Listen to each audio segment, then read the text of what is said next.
इतनी रात गए किसका फोन आया होगा? पता नहीं मुझे बेचैनी सी क्यों हो रही है। दाइमा कमरे से बाहर आई। उन्होंने जैसे ही फोन उठाकर सामने से आने वाली आवाज को सुना तो फोन उनके हाथ से नीचे गिर पड़ा। वो कांपती हुई सोफे पर बैठ गई और माथे पर दोनों हाथ रखकर सुबक सबक कर रोने लगी। ऐसा नहीं हो सकता, मालिक और मालकिन तो ठीक ठाक गए थे। ये क्या किया तूने भगवान? कंचन बेबी को मैं कैसे संभालूंगी, कैसे समझाऊंगी उसे? पहाड़ से उन दोनों की गाड़ी स्लिप हो गई थी और मौके पर ही दोनों की मौत हो गई। ये खबर दाइमा कंचन को कैसे सुनाती? दाइमा की रोने की आवाज सुनकर कंचन अपनी आंखें मसलते हुए बाहर दाइमा के पास आ गई। क्या हुआ दाइमा? आप रो क्यों रही हो? बोलो ना, क्या हुआ? कंचन को ये सब बताते हुए दाइमा की जुबान लड़खड़ा रही थी। उन्होंने कंचन को अपने सीने को लगा लिया। अचानक से वो उसे कुछ भी नहीं बता सकती थी, इसलिए उसके माता पिता के शव को जब घर तक लाया गया तब उसे पता लगा कि वो अब इस दुनिया में नहीं रहे। वो रोती हुई दाइमा से जाकर लिपट गई। तभी पीछे से एक औरत ने उसके सर पर हाथ रखा। माता पिता की मौत के बाद चाचा चाची कंचन की देखभाल करने के लिए वहां आ गए थे। दिन गुजरे और धीरे धीरे कंचन के लिए उनका व्यवहार बदलने लगा। हद ही हो गई है। इसे खाना खिलाने के लिए क्या मैं इसके पीछे पीछे ही घूमूंगी? सुबह से रात होने को आई है और इसने एक निवाला भी अपने मुंह में नहीं रखा। लोग क्या कहेंगे? चाची है तो इसे इस तरह रख रही है। तुम लोग समझाते क्यों नहीं हो इसे? मुझे क्या बोझ दे दिया है मेरे सर पर। पारुल, तू भी बैठकर खाना खा ले। मरने दो इसे, अब और सहन नहीं होगा। आप चिंता मत करो मीम साहब, मैं कंचन बेबी को खाना खिला दूंगी। आप पारुल बेबी को खाना खिला दो। मोनिका अपनी बेटी पर तो बहुत प्यार करती थी, लेकिन कंचन के साथ वो बहुत बुरा बर्ताव करती थी। धीरे धीरे कंचन उसकी आंखों में कांटे की तरह चुभने लगी। मैं तो कहती हूँ इस कंचन को ठिकाने लगा देते हैं। इसके मरते ही ये सारी प्रॉपर्टी हमारे नाम हो जाएगी। लेकिन मार तो नहीं सकते ना इसे। इसे मार दिया तो सीधा सीधा शक हमारे ऊपर जाएगा। प्रॉपर्टी तो इससे मैं लेकर रहूंगा। कुछ तो ऐसा करूंगा जिससे सांप भी मर जाए और लाठी भी नहीं टूटे। मोनिका ने कंचन पर हाथ उठाना शुरू कर दिया था, इसलिए दाइमा उसे अब खुद से दूर नहीं करती थी।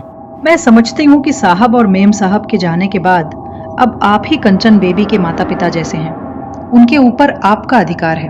छोटा मुंह बड़ी बात बोलूंगी, लेकिन अगर आप उन्हें प्यार नहीं दे सकते तो उनकी जिम्मेदारी मैं ही संभाल लूंगी। आज से वो मेरे साथ ही सो जाएगी। तुम्हारा मतलब ये है कि अब रात को इसके कमरे में इसके साथ तुम सोओगी? अच्छी तरह समझ रही हूं मैं तुम्हारी चालाकी। रात को यही रुकोगी और चोरी करके भाग जाओगी, है ना? बस करो ये नौटंकी। क्या? ये आप क्या कह रही हैं? मैं इस घर में पिछले 9 साल से काम कर रही हूँ। कंचन बेबी मुझे खुद से भी ज्यादा प्यारी है और उसके साथ ये सब होते हुए देखा नहीं जाता मुझसे। नहीं देखा जाता तो अपने घर ले जाना इसे, चोर कहीं की। कितनी बेशरम है तू। लेकिन तुझे रात को यहां रुकने नहीं दूंगी मैं, हरगिज नहीं। तुम जैसे धोखेबाज लोगों का कोई भरोसा नहीं मुझे, समझी? निकम्मी कहीं की। बाहर निकल जा अभी।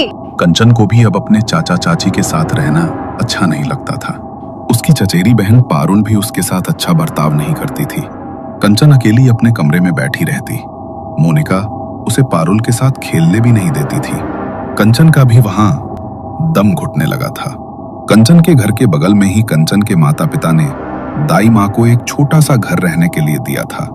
रात को कंचन उनके साथ अब उनके घर में ही रुकने लगी थी। कंचन जब पहली बार दाई माँ के घर गई तो उसे वहां कुछ अजीब सा महसूस हुआ। दाई माँ, आपके घर में ये अजीब सी गंध कैसे आ रही है? कुछ खाने की चीज खराब हो गई है क्या? रुक तो जरा, देखने दे मुझे। दाई माँ ने रसोई में सामान टटोला, मगर वहां उनको कुछ नहीं मिला। तभी उनका ध्यान बिस्तर के नीचे गया, जहां पर एक लाल रंग की पोटली रखी थी। उसे देखकर वो घबराकर दौड़ती हुई आई और पोटली को उठाकर घर के बाहर चली गईं। उन्होंने बाहर से घर का दरवाजा बंद कर दिया और कुछ दूरी पर जाकर एक जगह मिट्टी खोदकर उन्होंने पोटली को मिट्टी के अंदर दबा दिया। अच्छा हुआ जो इस पोटली को कंचन बेबी ने नहीं छुआ, वरना बहुत बड़ा अनर्थ हो जाता। इतनी बड़ी भूल कैसे हो गई मुझसे? ये पोटली कैसे घर के अंदर ही छोड़ दी मैंने? और आज तो अमावस की रात है, बस कुछ अनहोनी न हो जाए। दाइमा घबराई हुई थी। उस पोटली को मिट्टी में दफनाकर वो वहां से उठकर सीधी सीधी जाने लगी।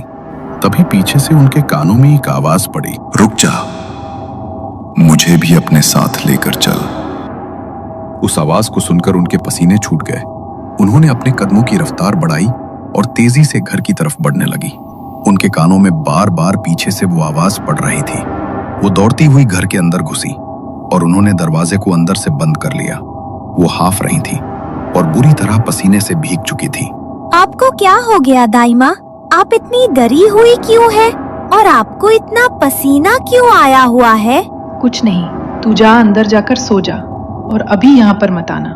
लेकिन हुआ क्या दाइमा? इससे पहले कि दाइमा आगे कुछ और बोलती, दरवाजे पर किसी ने दस्तक दी। दरवाजे पर आने वाली ठक ठक की वो आवाज धीरे धीरे तेज होने लगी। दाइमा की आंखों में एक अलग ही डर उभर आया था। वो दरवाजे से दूर हटकर पीछे पलंग पर जाकर बैठ गई। दाइमा, कोई दरवाजा खटखटा रहा है। आप दरवाजा क्यों नहीं खोल रही हैं? मैं दरवाजा खोल दूं?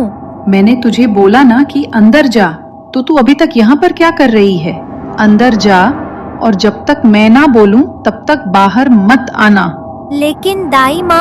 बोला ना, जा। दाइमा ने कंचन को अंदर भेज दिया।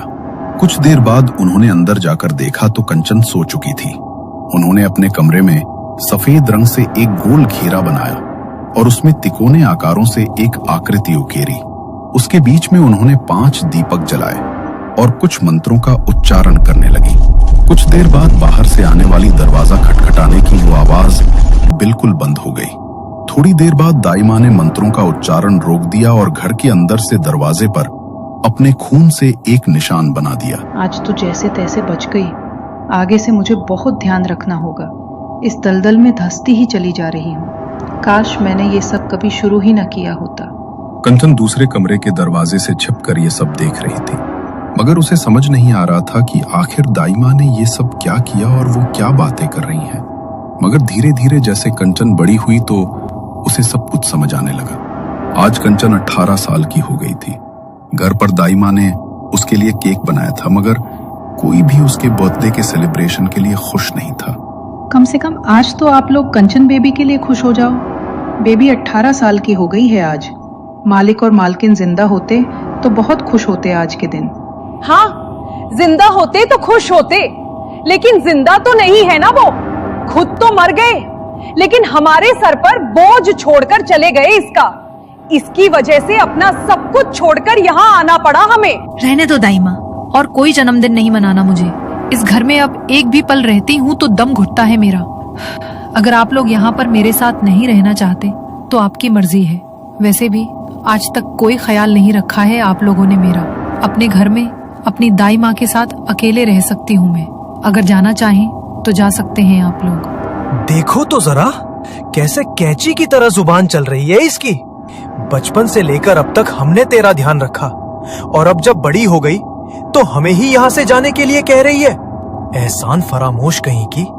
शर्म नहीं आई तुझे ये सब बोलते हुए? ऐसे लोगों को किसी की शर्म नहीं होती। चलो जी अपने कमरे में, बहुत मन गया इसका जन्मदिन। कंचन भी रोते हुए अपने कमरे में चली गई और उसके चाचा चाची अपनी बेटी पारुल के कमरे में गए। आज तो ये 18 साल की भी हो गई। अब तो प्रॉपर्टी अपने नाम पर करवा लो। 10 साल से यहाँ पर रह रहे हैं, इसे संभाल रहे हैं। अब और नहीं कर सकती मैं ये सब। पारुल की आंखों में जलन और गुस्सा साफ झलक रहा था। उसने अपने पिता की ओर देखते हुए कहा कि अब इस घर पर उनका हक होना चाहिए। वो बोली कि जब भी कंचन की शक्ल देखती है तो गुस्से से उसका दिमाग खराब हो जाता है। ना ये घर कंचन का रहेगा और ना ही वो उसे फिर कभी यहाँ नजर आएगी। कंचन अब 18 साल की हो गई थी और वो लोग इसी दिन का इंतजार कर रहे थे। उन्होंने धोखे से प्रॉपर्टी के पेपर्स पर कंचन के सिग्नेचर ले लिए और घर अपने नाम पर करा लिया। ये सब ठीक नहीं किया आप लोगों ने। अरे मालिक मालकिन के जाने के बाद आप लोगों को तो उसके माता पिता बनकर अपना फर्ज निभाना चाहिए था, लेकिन तुम तो पैसों के लालची हो। बहुत गलत किया है तुम लोगों ने ये। मैं जानती नहीं थी कि आप लोग इस हद तक गिर जाओगे। मम्मी पापा की यादों की आखिरी निशानी था ये घर। वो भी छीन लिया मुझसे। लेकिन एक बात याद रखना, मेरे मम्मी पापा के घर से मुझे निकाल रहे हो ना, इस बात का बदला तो मैं लेकर रहूंगी। मेरा हक इस तरह मुझसे कोई नहीं छीन सकता। अभी के अभी बाहर निकल जाए यहाँ से, हरामजादी। तेरा यहाँ एक पल भी सांस लेने का हक नहीं है। ये घर, प्रॉपर्टी, सब कुछ हमारा है। तेरा ये मनहूस चेहरा एक सेकंड भी बर्दाश्त नहीं होता है मुझसे। निकल जा, चली जा यहाँ से। गलती से भी लौटी ना तो पुलिस को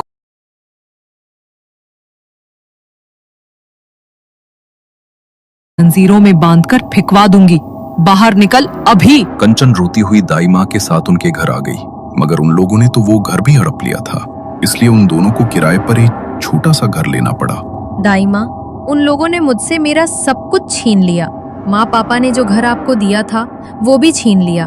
मन तो करता है उन्हें जान से मार डालूं, और मुझे पता है आप ऐसा कर सकती हो। क्या मतलब है तुम्हारा कंचन? मैं जानती हूँ काला जादू, टोना टोटका ये सब करना आपको आता है, तो इसका इस्तेमाल उनके खिलाफ क्यों नहीं करती? आपको नहीं लगता कि उन्हें अपने किए की सजा मिलनी चाहिए? ये तो क्या बोल रही है कंचन बेटा? मुझे ऐसा कुछ भी नहीं पता। और ये काला जादू, टोना टोटका, ये सब बहुत खतरनाक होता है। अगर एक बार इसके अंदर फंस जाओ तो इससे बाहर निकलना असंभव है। इस सब के बारे में मत सोच, किसी वकील से बात कर। अब तो वही इसमें तेरी कुछ मदद कर सकते हैं। मैं हर वकील से बात कर चुकी हूँ दाई माँ, लेकिन कोई मेरी मदद नहीं कर सकता। और जब वो लोग सीधे रास्ते पर नहीं चल रहे तो हम क्यों सीधे रास्ते पर चलें? मैं जानती हूँ आपको सिद्धियाँ आती हैं। 10 साल में हर रात मैंने आपको उन क्रियाओं को करते देखा है। आत्माओं को आपके दरवाजे पर दस्तक देते सुना है। जब आप मेरी मदद कर सकती हैं तो आखिर मना क्यों कर रही हैं? क्या आपको मेरी हालत देखकर बुरा नहीं लग रहा? क्या आप मेरा अच्छा नहीं चाहती? ऐसा नहीं है मेरी बच्ची, मैं तेरा अच्छा चाहती हूँ, इसलिए तुझे इस दलदल में नहीं धकेलना चाहती। काला जादू, टोना टोटका, ये सब एक ऐसा दलदल है कि जो भी इसमें फंस जाए बाहर नहीं निकल पाता। मैं पिछले इतने सालों से जो कर रही हूँ वो मेरी मजबूरी है। पछतावा होता है मुझे कि आखिर मैंने ये सब शुरू ही क्यों किया था, और एक बार शुरू किया तो कभी इसे रोक नहीं पाई। इन सब से दूर रहे मेरी बच्ची। दाई माँ ने कंचन की मदद करने से साफ साफ इनकार कर दिया, लेकिन कंचन के हाथ से तो उसका सब कुछ छीन गया था। वो शांत कैसे बैठ सकती थी? एक रात जब दाई माँ गहरी नींद में सो रही थी, कंचन ने उनकी संदूक खोली। उसके भीतर एक काले रंग की पोटली रखी थी। उसने उसे बाहर निकाला और अपने कमरे में ले गई। भले ही आप मेरी मदद ना करे दाई माँ, लेकिन मैंने इतने साल आपको देख देख कर वो सब सीख लिया है जो आप मुझे करने से रोकना चाहती हैं।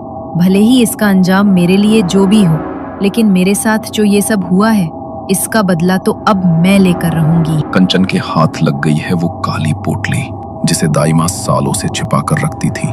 उसमें है क्या? दाई माँ मना करती रही, रोकती रही, पर अब कंचन का दर्द, उसकी बदले की आग उसे उसी रास्ते पर ले जा रहा है जहां से कोई वापस नहीं आता। क्या दाई माँ अपना पुराना काला जादू फिर शुरू करने को मजबूर होंगी, या कंचन खुद अंधेरे की रानी बनने की राह पर चल पड़ी है? और सबसे बड़ा सवाल, कंचन का पहला निशाना कौन होगा? चाची मोनिका या कोई और जिसका सच अभी तक किसी को नहीं पता? जानने के लिए देखिए कंचना पार्ट 2, जहां बदला काले मंत्रों में बदलने वाला है।